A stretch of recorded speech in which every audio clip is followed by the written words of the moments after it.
성자와 성령의 이름으로. 하늘에 계신 우리 아버지, 아버지의 이름이 거룩히 빛나시며 아버지의 나라가 오시며 아버지의 뜻이 하늘에서와 같이 땅에서도 이루어지소서.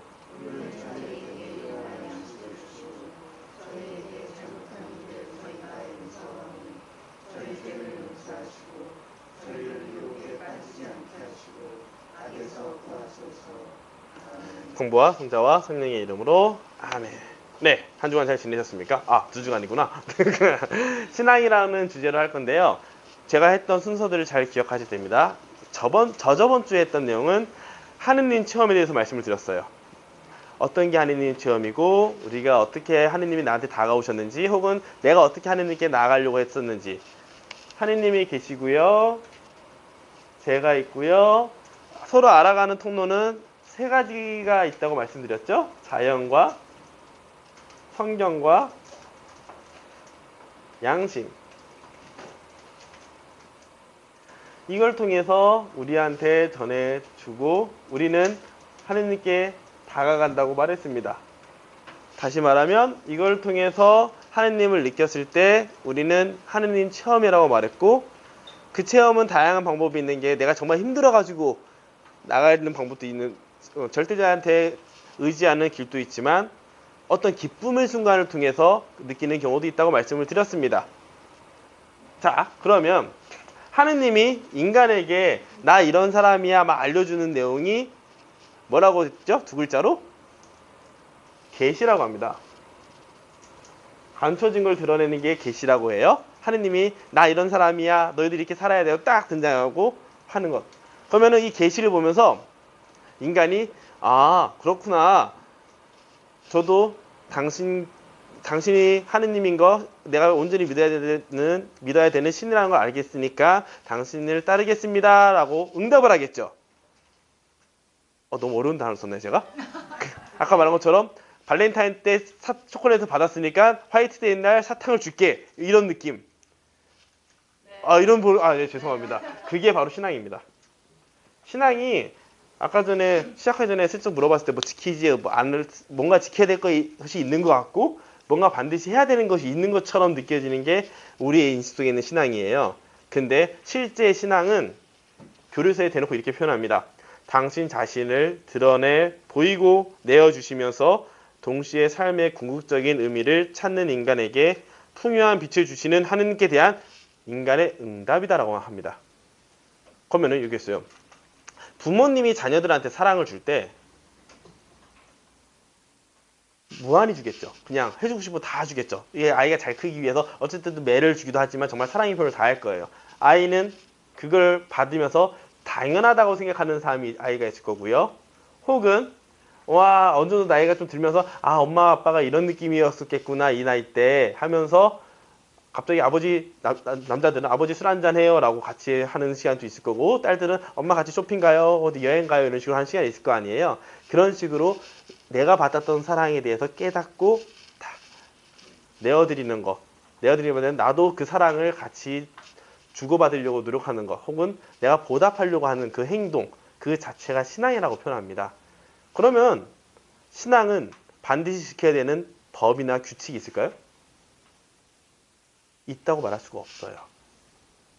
내가 받았던 사랑을 어느 정도인지 아는 만큼 내가 행동하게 되거든요.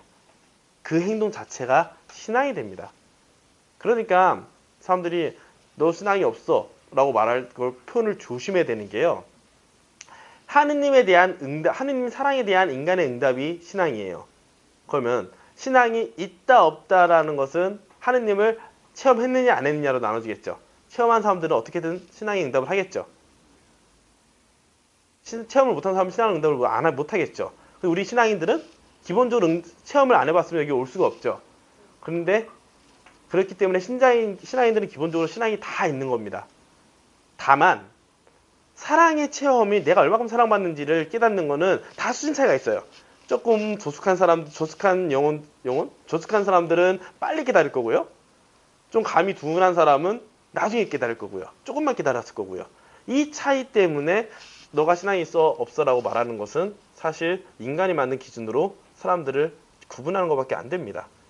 즉 우리들은 기본적으로 신앙생활을 다 하고 있는 거예요. 그러면 누구나 다 신앙생활을 하기 때문에 필요한 것은 하느님이 나한테 얼마큼 사랑을 주시는지를 더 많이 깨닫고 느끼려고 하는 노력이겠죠. 그 노력이 단순히 지난 시간에 말했죠. 감각적으로만 하느님을 느끼면은 어느 순간 그거에 무뎌진다고. 그러면은 감각보다는 무엇을 통해서 하느님을 더 느껴야 될까요? 당연히 이성적인, 지성적인 무언도 포함이 됩니다. 따라서 인간이 하느님께 나아갈 때 있어서 지성, 이성적인 노력이 필요하다는 거예요. 물론 감성적인 노력도 분명히 필요해요. 여기까지 알고 있는 상태에서 하느님에 대해서 그냥 우리가 신앙생활을 조금 하다 보면 오는 벽입니다. 그냥 살면 돼. 그냥 하라는 대로 따라 살면 돼 라고 말하는 사람들이 주변에 생각보다 많을 거예요. 그냥 성당 나가서 기도하다 보면은 저절로 참고로 그 앞에서 왔다 갔다 하면 카메라에 머리가 계속 나오게 됩니다. 네. 저절로 알게 될 거야 라는 식으로 신앙은 사는 거라고만 표현하는 사람들이 있습니다. 굉장히 위험한 표현이에요.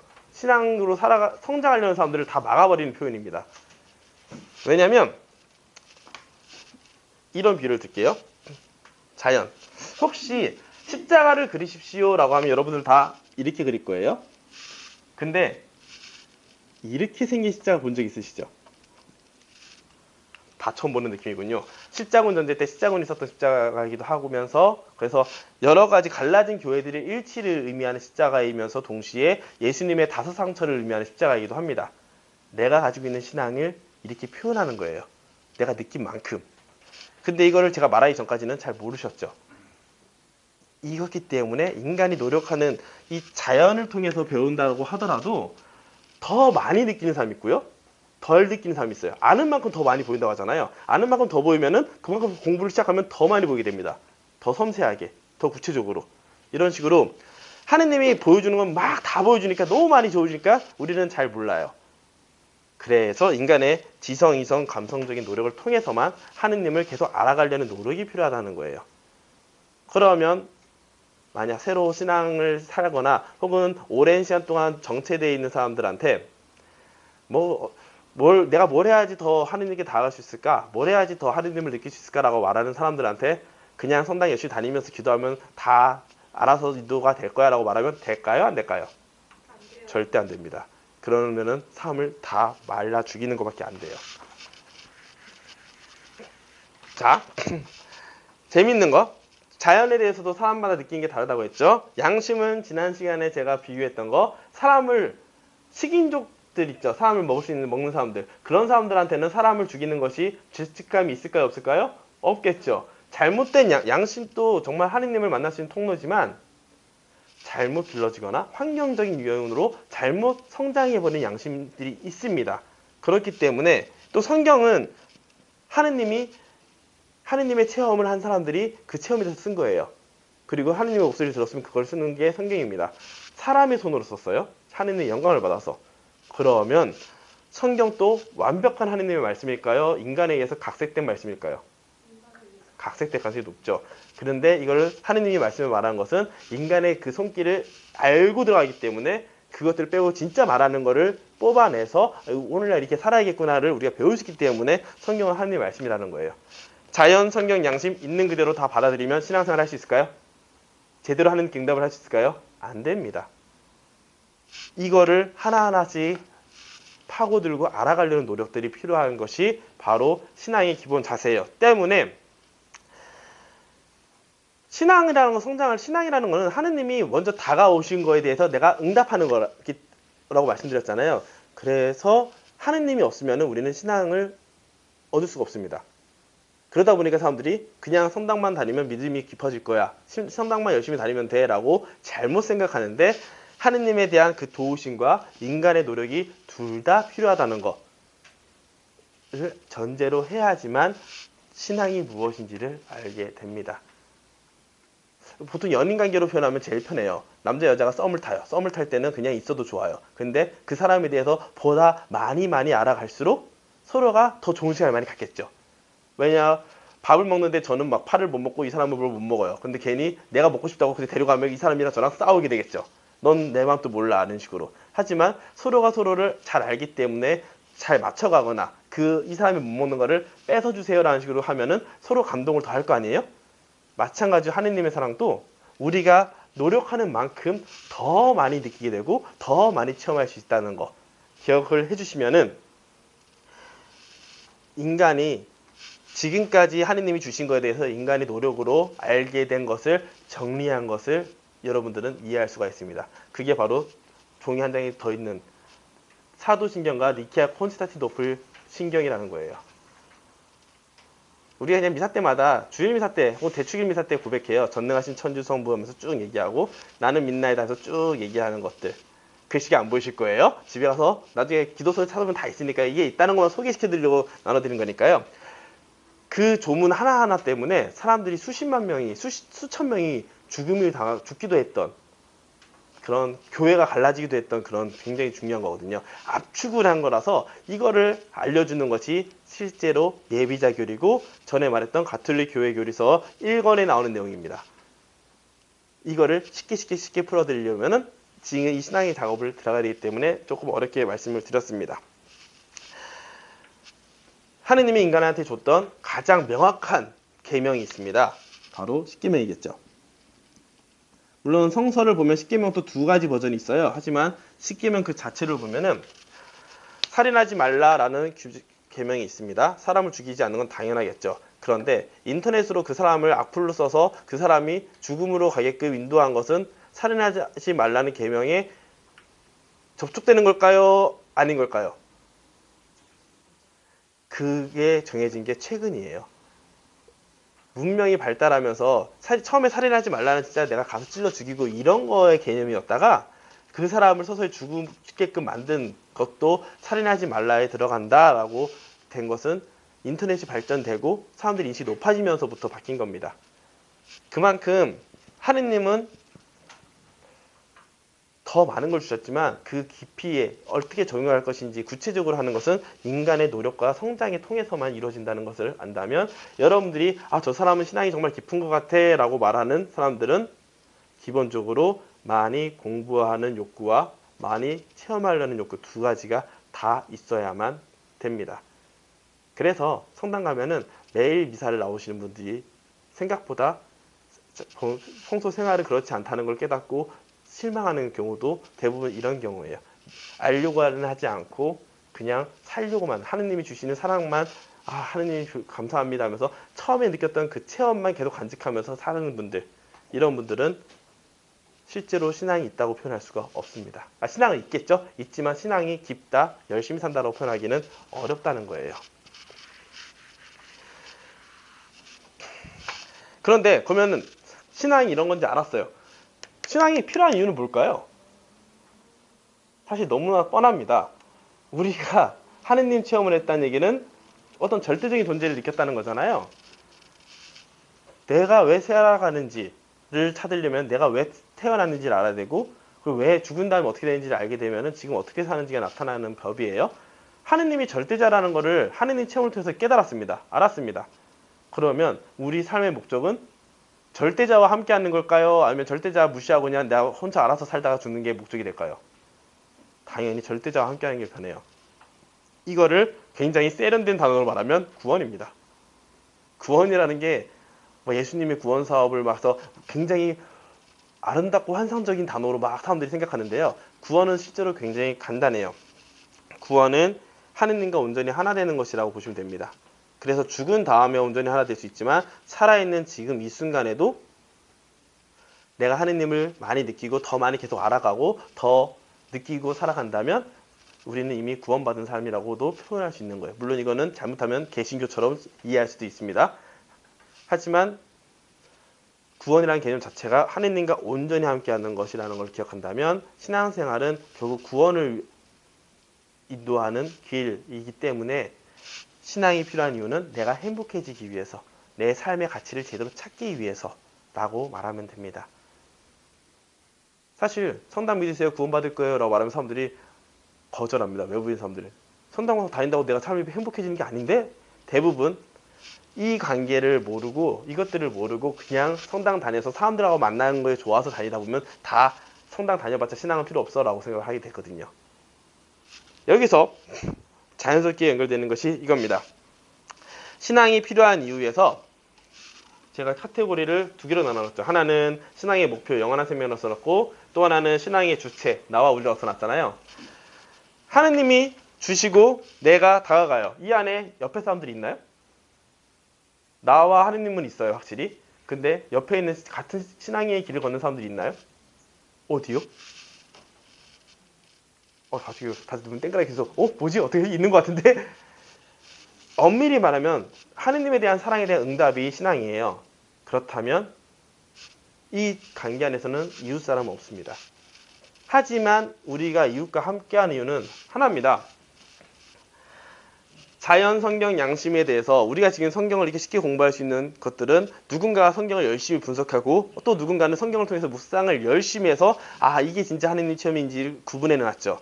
또 어떤 사람은 자연 안에서 하느님이 어떤 분이신지를 구분하기 시작하고 초자연적인 현상이 아니라 지금 내가 있는 삶 안에서도 하느님이 어떻게 하시는지를 막 분석하고 연구하고 그 결과물들이 나오기 때문에 그것들이 모여서 우리들이 보다 더 쉽게 응답할 수 있는 겁니다. 좀 더 쉽게 비유를 드릴게요. 여러분들 각자 혼자서 하느님을 온전히 알 수 있을까요? 저 덕분에 좀 교만해지려나? 저 덕분에 여러 가지 정보를 여러분 더 듣게 됩니다. 정보를 더 얻으면 그거에 맞춰서 더 신앙생활을 깊게 할 수 있는 거고요. 내가 더 성장할 수 있고 더 응답할 수 있는 방법을 잘 응답할 수 있게 배우고 갈 수가 있습니다. 이게 바로 나와 우리의 신앙 안에서 옆에 있는 사람들이 필요한 이유예요. 사실 예수님을 경험한 사람은 12사도입니다. 온전히 경험한 사람은 12사도고요. 그 12사도의 그 경험을 우리가 온전히 알 수 있을까요? 없어요.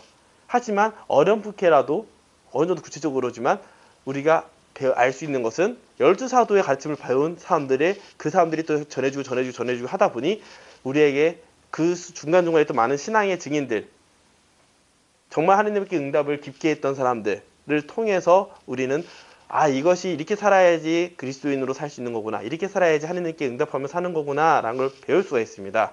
그것은 사람마다 지성과 이성의 깊이가 다르기 때문이겠죠. 그리고 신부들이 필요한 이유도 성사적인 것도 있지만 여러분들은 직장생활 하면서 신앙생활 하는 사람들이에요. 저희들은 오직 신앙생활이죠. 그렇기 때문에 저희들이 더 짧은 시간에 더 깊게 더 많이 들어갈 수 있어서 저희가 얻어내고 느꼈던 것을 여러분에게 나눠주기 위한, 그래서 영적 지도자들과 사제와 수도자들이 신앙 공동체 안에서 중심이 될 수밖에 없는 이유이기도 합니다. 그랬기 때문에 이 하느님의 응답에 있어서 나를 도와주는 거 어떻게 표시하지? 이렇게 푸시한 걸로 해야 되나? 손으로 미는 것처럼? 이상하네요. 네, 여기서 많은 사람들의 도움이 있는 겁니다. 자, 그러면 또 여기서 재밌는 질문. 실제로 우리 현실적으로 느끼는 거예요. 신앙생활을 함에 있어서 사람들 간에 트러블이 생기는 건 굉장히 많아요. 트러블이 생기는 이유는 대부분 그 사람들에게 종속됐거나 혹은 내가 느낀 것이 다라고 생각하는 사람들한테 다른 사람들이 나도 내가 느낀 게 있는데 내가 느낀 게 아니라고 부정당하면 화가 나죠. 그래서 싸울 경우에 대부분 트러블이 생깁니다. 즉 중심의 하느님과 인간의 주고받는 그 응답을 보다 깊게 하려고 우리가 살아가는 건데, 신앙생활을 하는 건데, 다른 사람들의 하느님 체험을 무시하거나 다른 사람들이 아니면 내가 느낀 게 다라고 생각하거나 이러면서 인간적인 것 때문에 이 응답이 아닌 관계 때문에 틀어지는 경우가 많습니다. 그럴 때 여러분들이 신앙이 없습니다 말하면 될까요, 안 될까요? 사실 엄밀히 말하면 신앙과 관계가 없는 얘기가 돼요. 오히려 상대방을 신앙생활을 할 수 있게끔 그거를 방해하는 요소지 신앙이 있다 없다로 말하기는 참 어려운 모습이 됩니다. 어려워지죠, 점점. 그래서 우리한테 중요한 건 그거죠. 신앙을 키우려면 어떻게 해야 됩니까? 당연히 이 세 가지를 통해서 더 많이 느끼고 체험하고 해야겠죠? 그걸 하려면 이성, 지성, 감성이 필요하다고 되어 있죠.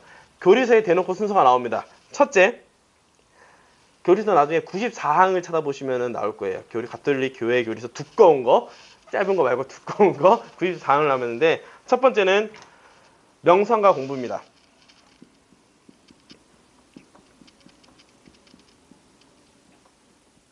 이거를 여러분들이 좀 쉽게 느끼게 하려면요, 쉽게 느끼게끔 설명드리면은 머리로 이해하는 거고요. 마음으로 느끼는 겁니다.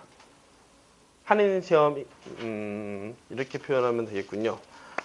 제가 아무리 제 하느님 체험을 여러분한테 말씀드려도 여러분들은 그걸 온전히 알 수 없습니다. 그냥 저 신부님은 저런 경험이 있는 거구나 정도만 이해하실 거예요.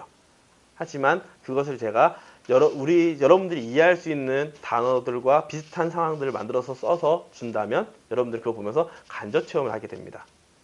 즉 제가 제 체험을 왜 이런 체험을 했는지 분석을 해서 연구를 해서 이렇게 하느님을 내가 느낀 거였구나 라는 거를 여러분한테 알려드리면 여러분들은 나도 한번 해봐야지 하고 딱 하면서 이런 느낌이겠구나. 머리로 그 방법을 이해한 것이 공부라면 그걸 실제로 내가 해보는 것이 명상이라고 보시면 될 겁니다. 실천이라고 이해를 하면 네, 실천이라고 이해해도 괜찮죠. 근데 명상이라고 표현하면요, 보통 우리가 말하는 실천은 대부분 옆에 사람들과의 관계 안에서 행동적인 걸 많이 표현해요. 그래서 제가 일부러 그 실천하는 표현을 안 쓴 거예요. 일단 내가 이해한 거를 느끼려고 하는 게 중요한 거거든요. 두 번째는 그래서 결국 이거를 바치는 거는 신학적 탐구입니다. 제가 교리에 대해서 얘기할 때 눈이 초롱초롱해진다고 표현하는 분이 많은데 제가 제일 많이 머리 아프게 싸우고 했던 것이 이거기 때문에 이게 교리 공부라는 겁니다. 엄밀히 말하면 교리서가 왜 그렇게 그 교리가 왜 정립이 됐는지 많은 사람들이 어떻게 논쟁했는지 그거를 보면서 했던 게 제가 했던 공부거든요. 다시 하라고 하면 절대 안 하는 공부입니다. 두 번째는 경험입니다. 신자들의 경험의 공유예요.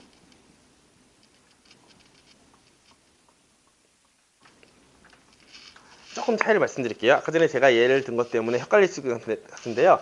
명상과 공부가 보통 성경에 대해서 자연과 성경에 대한 신학적인 학자들이 막 공부하고 신부님들이 주교님들이 공부해서 나온 결과물을 가지고 공부하고 묵상하고 그걸 느낀 거라면 신자들의 경험은 여러분들 안에서도 다 하는 체험이 있었을 거예요. 어떤 특별한 체험이 있었는지 이렇게 하니까 마음이 더 편안해졌던 경험이 있을 거예요. 그것들을 서로가 알려주는 경험입니다. 이거를 좀 더 멋있게 표현하면 우리가 성인전을 잇는 이유가 이런 이유기도 해요. 성인전들 예를 들어서 어떤 소록도에 있는 천사들이라는 그 얘기 많잖아요. 성함이 갑자기 기억이 안 나는데 하여튼 그런 분들의 삶을 다큐멘터리를 제작해서 우리들이 영화로 보거나 할 수 있잖아요. 영상으로. 그걸 보면서 저렇게 저분들은 왜 저런 체험을 하셨을까? 왜 저렇게 행동할 수 있었을까를 알고 그분들의 행동들을 보면서 저렇게 해서 저분들은 본인이 느꼈던 사랑을 표현했구나 라는 것을 간접적으로 알게 되죠. 그런 것이 바로 이런 신자들의 경험의 공유라고 볼 수 있습니다. 이렇기 때문에 신앙생활을 깊게 하느님에 대해서 많이 응답을 해본 사람들은 자신이 어떨 때는 제대로 응답을 한 것이고 어떨 때는 알고 보니까 잘못 응답한 것이 있는 게 있을 거예요. 그래서 그런 경험들을 서로 공유해 주는 게 굉장히 좋습니다. 그래서 멋있는 사람이 마더 데레사 자서전입니다. 자서전 맞나? 나의 빛이 되어라? 더 라이트라 갑자기 책 이름이 기억이 안 나네. 검은색 표지에 마더 데레사 읽고 있는 책이 있어요. 그 책 보면 마더 데레사도 본인도 너무 오랜 시간 동안 하느님을 체험하지 못해서 힘들었다는 표현을 씁니다. 하지만 그럼에도 불구하고 왜 계속 그 생활을 했는지를 표현해 놓거든요. 그런 실패 경험, 성공 경험들을 서로 공유하는 것이 우리들의 각자의 또 신앙을 자극하고 성장시키는데 도움이 됩니다. 마지막으로 표현한 게 주교직 계승을, 그러니까 주교님들부터 계속 주교직이 이어지잖아요. 그리고 주교님들을 도와주는 저희 사제들 같은 사람들 있잖아요. 이 사람들이 주는 설교를 통해서입니다. 보통 강론이라고 표현하죠.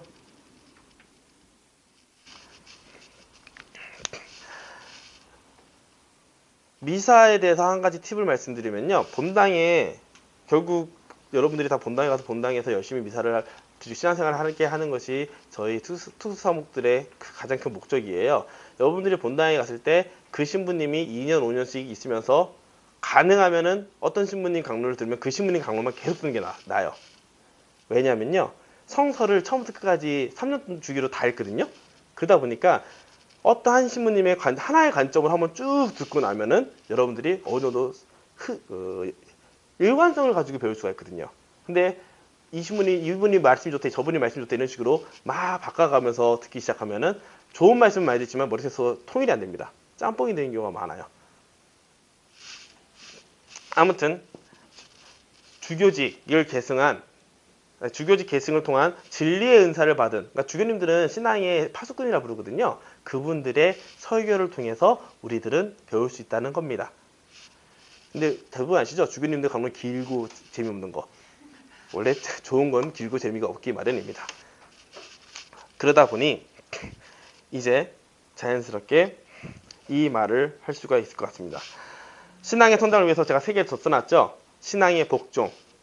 뭐냐면 하느님이 전해주는 거에 대한 응답이 온전히 내가 오픈마인드가 됐을 때 복종된 상태라고 말할 수 있습니다. 그게 신앙의 복종이라는 상태예요. 나에 있는 그 지성, 이성, 감성을 다 이용해서 하느님께 응답하는 것이 신앙의 복종 상태고 우리가 결국 추구해야 되는 상태이긴 해요. 근데 추구해야 된다는 상태라는 것은 우리들이 지금 그 상태가 아니라고 너무 자책할 필요는 없다는 거예요. 우리가 올라갈 목표가 있다는 거지 거기까지 도달 못했다고 비난하거나 할 필요는 없습니다. 두 번째, 영성과 교의라는 건데요. 뭐냐면 자, 하느님을 보다 잘 응답하려면 하느님에 대해서 잘 알아야겠죠? 많이 공부하고 탐구하고 그 다음에 경험을 해야지 더 많이 알겠죠. 이것들을 정제된 단어들로 만들어 놓은 게 교의라는 겁니다. 여러분들한테 편하게 하면 교리고 가장 쉬운 건 여러분들한테 나눠드렸던 니케아 콘스탄티노폴리스 신경입니다. 이게 왜 니케아 콘스탄티노폴리스 신경이냐면요. 공의회라는 주교님들이 다 모여서 하는 공의회가 있어요. 큰 회의가 있어요. 그 회의 때 보통 이런 결정들이 나오는데 니케아라는 도시에서 했던 공의회와 콘스탄티노플 지금 이스탄불이죠. 그게서 했던 공의회에서 최종적으로 오케이 빵 찍어서 한 게 니케아 콘스탄티노폴리스 신경이라고 불러요. 그래서 원래는 우리의 가장 애매한 부분까지 다 표현한 게 명확하게 표현한 게 저 니케아 콘스탄티노폴리스 신경이고요. 간단하게 표현한 게 사도신경입니다. 그리고 그러다 보니까 믿기 위해 이해하고 이해하기 위해 믿는다는 것이 이런 게 아우구스티누스 성인이 그렇게 말을 했대요. 이 그림 하나 가지고 계속 얘기하는데 다시 말씀드릴게요. 하느님이 오픈을 했어요. 내가 뭔가를 체험했죠. 근데 그 체험은 거짓일 수는 없습니다. 내가 뭔가를 체험했다는 것은 나에게는 확실하죠. 그래서 그 체험을 믿어야 됩니다. 그리고 그 체험을 믿기 때문에 하느님으로서 이제 내가 응답을 하기 시작해요. 응답을 하다 보면서 그 체험이 왜 생겼는지 그분이 어떤 분이신지 이해하기 시작합니다. 믿기 위해 정말 빨리 믿기 위해서 이해하고 이해하기 위해서 믿는다. 그래서 내가 그걸 믿었기 때문에 더 이해할 수 있고 이해하기 때문에 더 깊게 믿을 수 있는 과정이 바로 이 과정이에요. 그래서 여러분들이 신앙생활을 한다라고 하면 간단하게 하느님에 대해서 하느님의 사랑에 대해 응답을 한다고 하면요. 그만큼 하느님이 누구신지 그분이 원하는 사랑의 표현이 뭔지 그분이 좋아하는 응답의 표현이 무엇인지 내가 할 수 있는 게 어느 정도까지인지 이것들을 계속 알아가는 노력이 필요합니다. 단순히 연애하는 것처럼 느낌적으로만 하는 것은 좀 위험하고요. 느낌과 함께 지식적인 것도 같이 계속 들어가야지 여러분들에게 보다 안전한 길로 가요. 그래서 이 교의라는 게 신앙의 과정, 영성과 교회에서 교의라는 게 가톨릭 교회에서 이렇게 표현을 해요. 교의는 우리의 신앙의 길을 비추는 빛으로서 그 길을 밝혀주고 확실하게 해준다. 즉 내가 하느님께 응답하는 것을 잘못 응답하거나 실수하지 않게끔 가이드라인을 쳐주는 게 교의예요. 거꾸로 우리의 삶이 올바르면 우리의 지성과 마음은 개방되어 신앙 교회의 빛을 밝게 될 것이다. 내가 신앙생활을 하느님에 대한 응답을 제대로 하려고 노력하면 노력할수록 오히려 이걸 벗어나면 안 되는구나를 스스로 깨달을 수가 있거든요. 그 얘기는 좀 어렵죠. 뭔지 다시 말할게요. 제가 신부로 살면서 하느님의 응답으로부터 멀어질 가능성이 얼마나 될까요? 별로 없을 거예요. 왜냐하면 사제이기 때문에 많이 배웠잖아요. 그분에 대해서 많이 배웠고 서품하면서 하느님에서 날 복원하겠습니다 했잖아요. 그러니까 저는 웬만하면 벗어날 가능성이 없어요. 그렇기 때문에 사제 생활 기본적인 생활을 해야 되는 법이라고 하면 너무 강제성이 있고 사제라면 이렇게 해야 된다는 그런 예수님의 본을 보면서 나도 이렇게 살아야지 노력을 하다 보면은 오히려 이것이 하느님이 원하시는 거구나 라는 식으로 스스로 계속 정제하고 절제하는 내가 어떻게 살아야겠구나 라는 길이 보다 명확해진다는 뜻이에요. 이것도 어렵죠? 그래 다행입니다. 아니에요. 지금 뒤에 눈빛들이 다들 뭐야 막 이런 눈빛이라서 제가 설명을 계속 드린 거예요. 그냥 계속 그런 거예요. 하느님에 대해서 사랑을 알면 할수록 더 이해하게 되고요. 이해하면 이해할수록 응답하게 되고 응답을 하면 할수록 보다 분명한 길이 보인다는 거예요. 그런데 문제는 신앙에 위기가 온다는 겁니다. 응답을 하지 못하는 상황들이 온다는 거예요. 대표적으로 경찰들은 주말에도 출근하거나 무슨 사고 나면 대기해야 되고 그래야 되잖아요. 그러면 성당에 못 오게 되죠. 이런 거는 위기일까요, 아닐까요?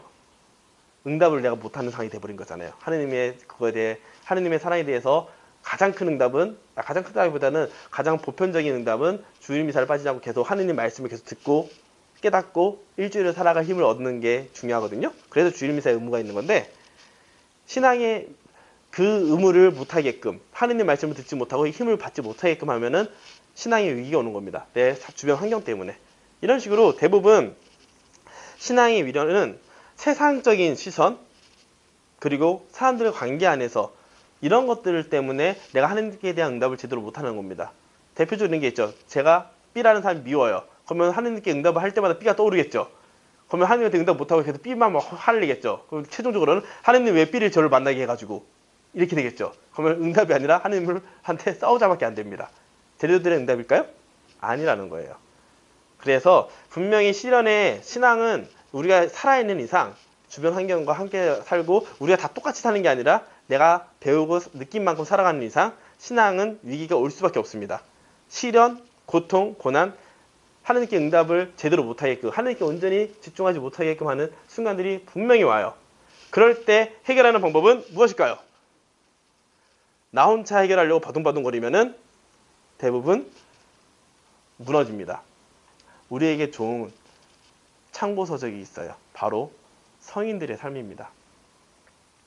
성인들 중에서는요, 순교를 한 사람도 있지만 정말 기쁘게 천수를 다 누리고 간 성인도 생각보다 굉장히 많아요.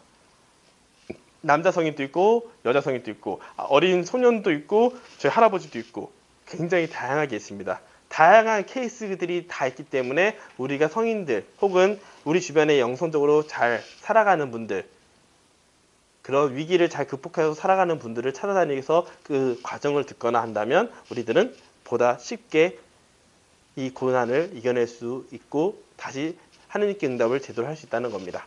그래서 성서에서는 딱 2명 강조합니다. 신앙의 응답을 제대로 했던 사람, 위기를 가장 잘 넘기고 위기의 순간에서도 하느님께 응답을 꾸준히 했던 사람이 2명이 나와요. 누구랑 누굴까요? 구약 성서에 1명, 신약 성서에 1명. 교리를 배우면 무조건 듣는 2명입니다. 아닙니다. 모세는 아닙니다. 예, 구약에서 아브라함이고요. 아브라함은 나이가 엄청 많았는데도 하느님이, 참고로 아브라함한테 부자였던 건 아시죠?